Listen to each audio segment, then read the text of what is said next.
வணக்கம் தமிழக மக்களே. சட்டமன்ற தேர்தல் வருது. ஓட்டு உங்கள் கையில் இருக்குது. ஓட்டு உங்கள் கையில் இருக்குது. ஓட்டு போடணும். ஓட்டு போட வேண்டியது ஜனநாயக கடமை, உங்களோட கடமை. ஒவ்வொரு நாள் வேலைக்கு போகிறீங்களே, உங்கள் வீட்டு கடமை மாதிரி உங்கள் நாட்டு கடமை எல்லாமே ஒன்று தான், ஓட்டு. அப்பேற்பட்ட ஒரு ஓட்டு ஐடியை வச்சுக்கிட்டு ஓட்டு போடாத ஒரு கூட்டம் இருக்குது தமிழ்நாட்டில். ஓட்டு ஐடியை வச்சுட்டு ஓட்டே போடாத ஒரு கூட்டம் இருக்குது. ஓட்டு ஐடியை வச்சுக்கிட்டு நல்ல மனுஷனுக்கும் நல்ல செயலுக்கும் நல்ல எண்ணமே கடவுள். அதுக்கு ஓட்டு போடாத ஒரு கூட்டம் இருக்குது. நல்ல செயலுக்கு ஓட்டு போடாத ஒரு கூட்டம் இருக்குது.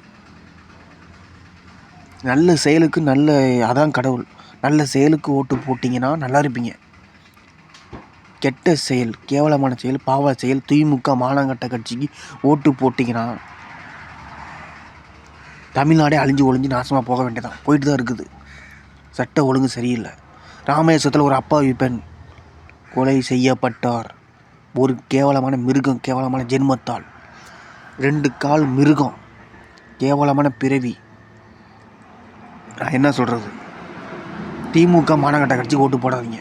வெக்கங்கட்ட அந்த சனியை அடித்து துறதுங்க. அந்த மானங்கட்ட கட்சிக்கு ஓட்டு போடாதீங்க. திமுக மானங்கட்ட கட்சிக்கு ஓட்டு போடாதீங்க.